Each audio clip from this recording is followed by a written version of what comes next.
कि हर हफ्ते संडे को घर का सारा काम छोड़कर कोई मायके बैठ जाए। संडे के दिन ही तो घर पे छुट्टी होती है सबकी। चलो कोई बात नहीं नेहा, इसी बहाने वो सबसे मिल भी आएगी तो उसको भी थोड़ा अच्छा लगेगा। अभी नए माहौल में ढलने में थोड़ा वक्त तो लगता ही है ना। तुम गुस्सा मत करो, चलो हम दोनों मिलकर नाश्ता बना लेते हैं। इसी तरह एक और हफ्ता गुजर जाता है। अगला शनिवार आता है और अनाया फिर से रात में ही अपना बैग चुपचाप लगा लेती है। रविवार की सुबह होते ही वो तैयार होकर जैसे ही बाहर निकलती है, मीना जी उसे टोक देती हैं। अरे बहू जल्दी चलो ना, आज संडे है। आज तुम्हारे ससुर जी और बच्चों की पसंद का खास खाना बनेगा। जल्दी से आकर नाश्ते की तैयारी में हाथ बटाओ। अरे माँ जी, आज संडे है ना, तो आज तो मैं फिर से मायके जा रही हूँ। बाहर कैब खड़ी है, बाय। अरे माँ, भाभी तो पिछले संडे भी मायके गई थी, अब फिर चली गई।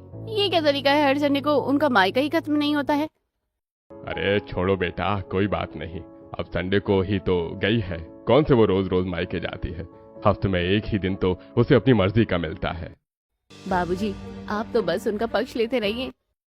अतुल जी बात संभालते हैं और शाम होते ही अनाया मायके से वापस लौटती है। जैसे ही वो हॉल में कदम रखती है, नेहा उसे देखकर ताना मारना शुरू कर देती है। अरे आ गई महारानी, आइए आइए, बड़ा उपकार किया है जो शाम को दर्शन दिए। चलो अब थोड़े घर के काम भी देख लो। पूरा संडे का दिन तो तुम मायके में निकाल देती हो, अब घर की भी थोड़ी जिम्मेदारी निभा लो। हाँ भाभी, मैं बस हाथ मुंह धोकर आती हूँ और रात के खाने में आपकी मदद करती हूँ। अनाया चुपचाप अपने कमरे में चली जाती है और बाद में आकर घर के कामों में मदद करती है। इसी तरह एक और हफ्ता बीत जाता है और फिर से रविवार का दिन आ जाता है। अनाया सुबह सुबह ही नहा धोकर हाथ में बैग लिए जैसी निकल रही होती है, इस बार मान्या उसका रास्ता रोककर खड़ी हो जाती है। अरे भाभी, फिर से आप क्या फिर से मायके चल दी? हाँ मान्या, वो आज संडे है ना, इसलिए मुझे जाना ही होगा। अरे बहू, तुम ना हर संडे को मायके चली जाते हो। संडे को मतलब घर में सबकी छुट्टी रहती है, सब लोग घर पर होते हैं। घर में भी थोड़ा बहुत काम रहता ही है, तो थोड़ा बहुत देख लिया करो बेटा, सबका मन होता है साथ बैठने का।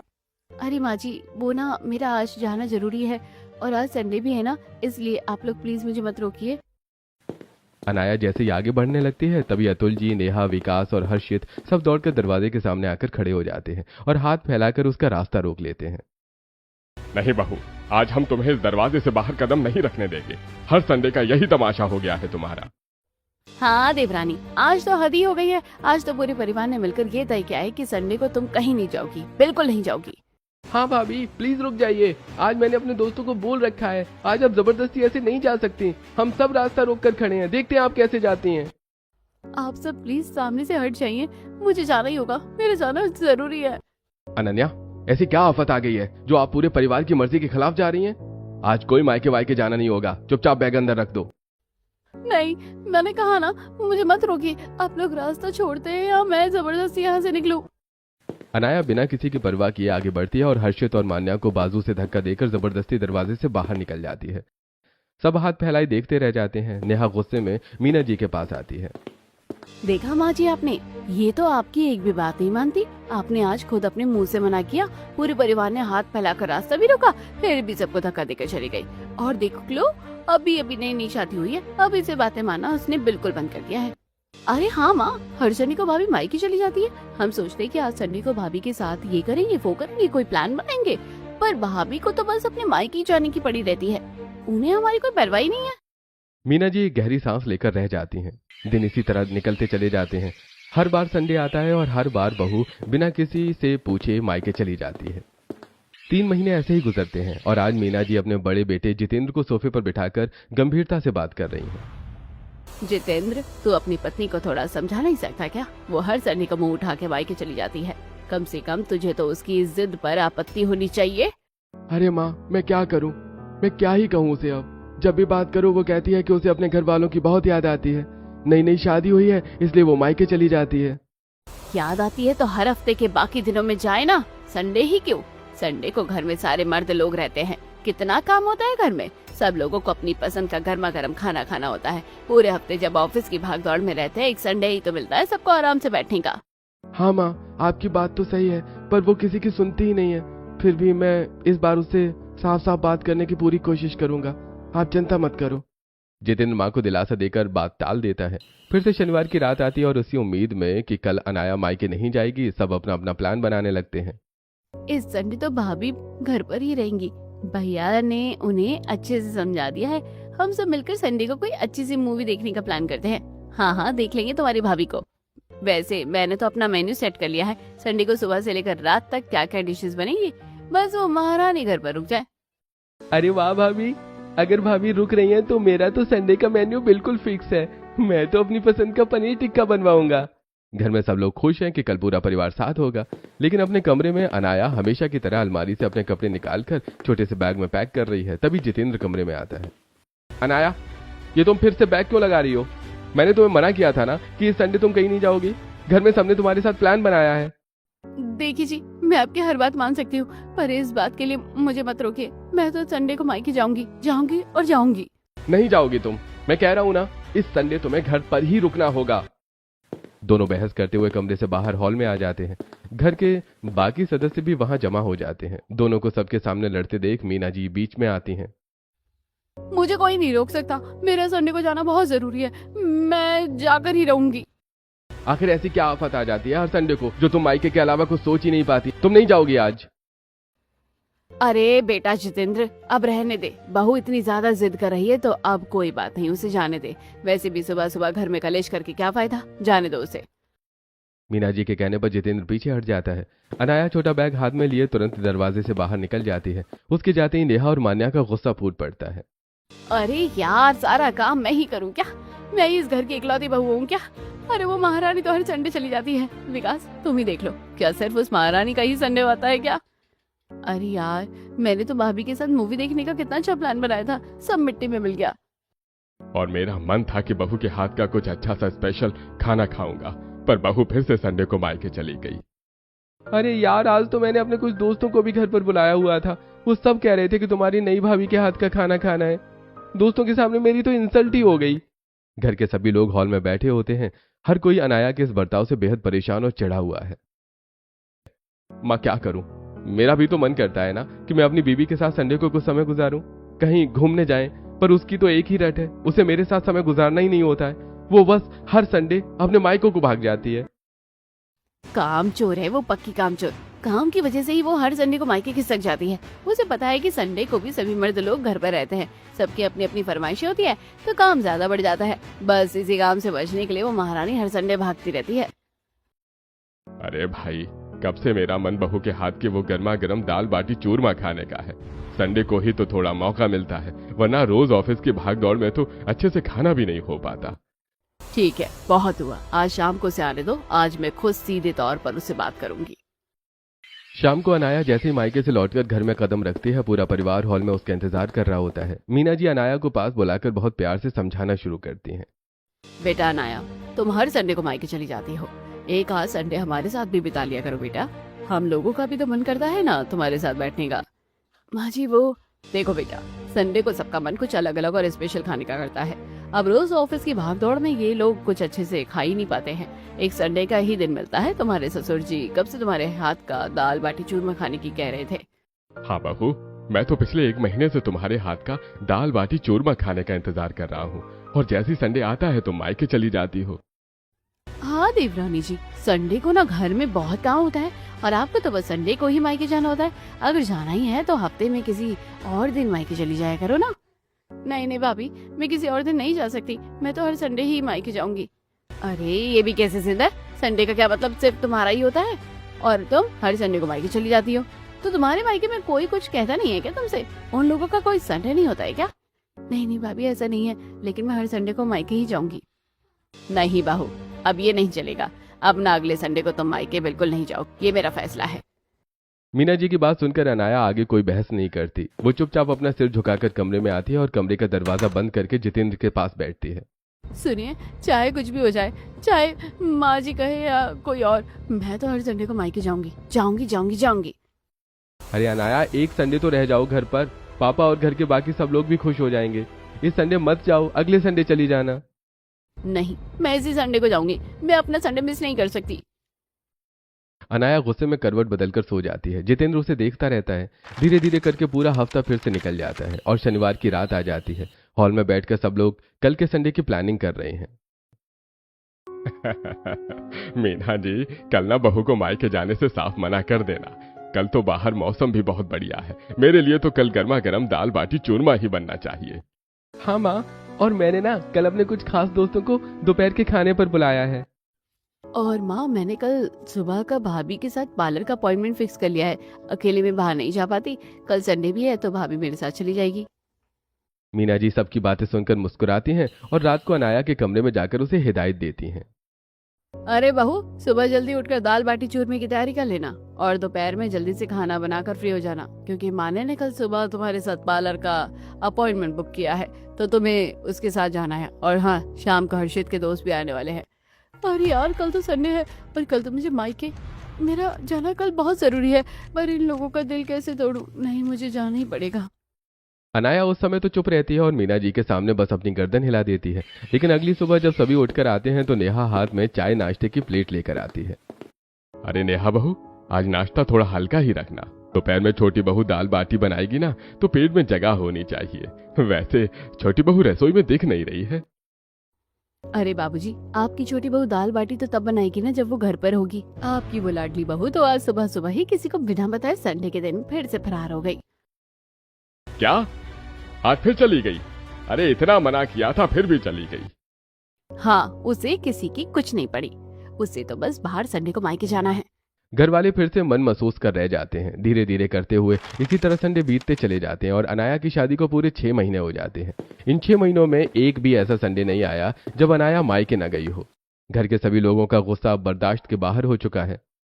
माँ, 6 महीने हो गए हैं अनाया की शादी को। जब से शादी हुई है हर संडे मायके जाना है तो जाना ही है। आज तक इसने अपना पैर एक संडे को भी नहीं रोका। हर संडे को इसकी वजह से घर में कलेश होता है। हाँ माँ, कितनी बार हमने प्यार से समझा लिया, पर भाभी हमारा हर हफ्ते का पूरा प्लान चौपट कर देती हैं। मेरे दोस्तों के सामने मुझे इतनी इंसल्ट फील होती है कि वो लोग चिढ़ाते हैं। तेरी भाभी तो हर संडे मायके भाग जाती हैं। और माँ, पिछली बार मैंने मूवी का प्लान भी रखा था तो भाभी चली गई। इस बार मैंने पार्लर का अपॉइंटमेंट किया, फिर भी भाभी चली गई। भाभी को हमारी फीलिंग्स की कोई कदर नहीं है ना। जितेंद्र, तू कुछ बोलता क्यों नहीं है? तू भी तो परेशान होता होगा ना। माँ, मैं क्या करूं? वो मेरी एक सुनती ही नहीं है। मैं भी तो सोचता हूँ कि मुझे मेरी बीवी के हाथ का खाना खाने को मिले संडे के दिन। वो मेरी थोड़ी केयर करे, हम लोग साथ में टाइम स्पेंड करें, घूमने जाए, पर वो मानती ही नहीं है। अब घर में रोज रोज लड़ाई झगड़ा ना हो, इसलिए मैंने तो उसे अब कुछ कहना ही बंद कर दिया है। पूरे हफ्ते घर वालों का गुस्सा चढ़ा रहता है और घर वालों के उस गुस्से से अनाया अंदर ही अंदर डर जाती है। उसी हफ्ते की एक रात जब सब सो जाते हैं तब अनाया अपनी कमरे की बालकनी में आकर दबी आवाज में किसी से फोन पर बात करती है। हेलो, हाँ मैं बोल रही हूँ। देखो मैं क्या कह रही हूँ कि इस बार जो संडे आ रहा है ना, मैं वहाँ नहीं आ पाऊंगी। मुझे लगता है कि मेरे ससुराल वालों को अब बहुत गहरा शक हो गया है, इसलिए संडे में घर पर ही रहूंगी। तुम वहाँ सब संभाल लेना। अनाया परेशान होकर फोन काट देती है। आखिरकार अगला रविवार आ ही जाता है। घर वाले सुबह सुबह अनाया को रसोई में काम करते देखकर हैरान और खुश होते हैं, लेकिन रसोई में आते ही फरमाइशों का पहाड़ टूट पड़ता है। अरे वाह देवरानी जी, आज सुबह सुबह रसोई में बड़ा चमत्कार हो गया भाई।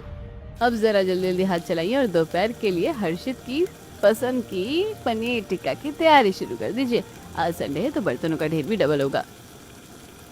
सुबह से लेकर दोपहर हो जाती है। अनाया लगातार बिना रुके रसोई में पसीना बहा रही है, लेकिन काम खत्म ही नहीं हो रहा। उफ, सुबह से दोपहर हो गई पर रसोई का काम खत्म ही होने का नाम नहीं ले रहा। 1 मिनट के लिए पैर टिकाने का मौका नहीं मिला। अब मुझे समझ आ रहा है कि इस घर में संडे का असली मतलब क्या होता है। अनाया किसी तरह दोपहर का खाना टेबल पर लगाकर थकान के मारे सीधे अपने कमरे में चली जाती है। इधर हॉल में बैठकर सब लोग मजे से खाना खा रहे हैं। देख रही हो ना माँ, आज वो घर पर रुकी तो सही, लेकिन उसका चेहरा देखा आपने? ऐसा लग रहा है जैसे कोई मजबूरी हो। माँ, मैं क्या करूँ? देखा बाबूजी, मैं तो पहले ही कहती थी काम चोर है वो। आज एक संडे घर पर रुकना पड़ा तो कैसे मुंह उतरा हुआ है उसका। इसी काम से बचने के लिए वो महारानी हर संडे मायके के सक जाती थी। हाँ, अब तो मुझे भी ऐसा ही कुछ लगने लगा है। जरूर कोई ना कोई गड़बड़ है, तभी यह हर संडे मायके भागती है। अब तो मुझे भी दाल में कुछ काला लगने लगा है। अरे मुझे तो पूरी की पूरी दाल ही काली लगती है। सारे घर वाले संडे वाले दिन केवल अनाया की चर्चा करते रहते हैं। एक और हफ्ता भी बीत जाता है और शनिवार की शाम मीना जी घर के पास वाली दुकान से सब्जी लेने बाहर निकलती हैं। तभी रास्ते के मोड़ पर कॉलोनी की 3 पड़ोसनें रील्स देख रही हैं। अचानक उनकी नजर फोन की स्क्रीन पर पड़ती है। अरे रवीना, जानकी, जरा ये वीडियो तो देखो, कहीं हमारे पड़ोसियों की छोटी बहू अनाया तो नहीं है? अरे हाँ, देख तो सही कैसे बेशर्मों की तरह नाच रही है और कितने चमकीले भड़कीले कपड़े पहन रखे हैं इसने। तौबा तौबा, आजकल की बहू भी ना घर में भी तो बड़ी संस्कारी बनती है और पीठ पीछे देखो क्या क्या करती है। पड़ोसनों की बातें सुनकर मीना जी सब्जी लेकर घर तो आ जाती हैं, लेकिन उनके दिमाग में शक का कीड़ा रेंगने लगता है, जिसको दूर करने के लिए वो कमरे में जाकर अनाया की भाभी को फोन लगाती हैं। हेलो गीतिका बहू, मैं अनाया की सास मीना बोल रही। कैसी हो बेटा? नमस्ते माँ जी, मैं ठीक हूँ, आप सुनाइए। आज अचानक फोन किया, सब खैरियत तो है ना? आने ने फिर कोई जिद पकड़ी है क्या? अरे नहीं बेटा, वो क्या है ना कि अनाया हर संडे को सुबह सुबह ही मुंह उठाए मायके के लिए निकल जाती है। कहती है कि संडे को घर पर रहा करो, पर वो सुबह 8 बजे ही बैग टांग कर मायके के लिए रवाना हो जाती है। तुम लोग भी उसे थोड़ा समझाया करो। क्या सुबह 8 बजे? माँ जी ये क्या कह रही हैं आप? अनाया हर संडे हमारे यहाँ आती है, लेकिन वो सुबह नहीं, दोपहर में 2 बजे के बाद आती है। क्या दोपहर 2 बजे के बाद? पर वो तो घर से सुबह 8 बजे ही मायके जाने का बोलकर निकलती है। नहीं माँ जी, वो सुबह यहाँ कभी नहीं आती। वो तो हमेशा दोपहर में थक हार कर 2 बजे ही घर में कदम रखती है। हमें तो लगता था कि वो ससुराल का सारा काम निपटा कर देर से निकलती है। हे भगवान, अगर वो दोपहर 8 बजे घर से निकलती है और मायके दोपहर 2 बजे पहुँचती है, तो वो बीच के 6 घंटों में कहाँ रहती है? ये लड़की हमसे कुछ छुपा रही है। मीना जी का शक अब एक गहरे डर में बदल जाता है। वो हैरान परेशान होकर फोन काट देती हैं। तभी घर के दरवाजे की घंटी बजती है और तीनों पड़ोसने अंदर आकर सोफे पर बैठ जाती हैं। अरे आंटी आइए आइए, आज शाम को अचानक कैसे आना हुआ? वो मान्या बेटा, मैं तुझे और नेहा को कुछ दिखाना चाहती थी। मुझे बस ये तसल्ली करनी है कि कहीं मेरी बूढ़ी आंखें धोखा तो नहीं खा गई। अरे आंटी जी क्या हुआ, बताइए तो सही, आप इतनी गंभीर क्यों हो रही हैं? माधुरी जी अपना फोन आगे बढ़ाती हैं, जिसमें एक चमकीले भड़कीले कपड़ों में लड़की स्टेज पर रैंप और डांस कर रही है। वीडियो देखते ही मान्या और नेहा के होश उड़ जाते हैं। अरे ये तो भाभी है। अरे हाँ, ये तो सच में वही है, अनाया। तभी रसोई से आवाज सुनकर सास मीना जी बाहर निकल कर आती हैं। अरे क्या हुआ? क्या उल जुलूल बना रखा है तुम लोगों ने? और पड़ोसियों को इकट्ठा करके क्यों इतना तमाशा बना रही हो? अरे माँ देखो तो सही, ये वीडियो देखो, ये हमारी अनाया भाभी ही है। मीना जी वीडियो देखती हैं, पर पड़ोसियों के सामने अपने घर की इज्जत बचाने के लिए वो तुरंत नेहा और मान्या पर डांट लगा देती हैं। अरे तुम लोग बिना पागल हो, दुनिया में एक जैसी शक्ल के बहुत से लोग होता है। हमारी बहू तो इतनी संस्कारी है और सबका इतना कदर कायदा करती है, आप लोग बिना कुछ भी देखकर चली आती हो।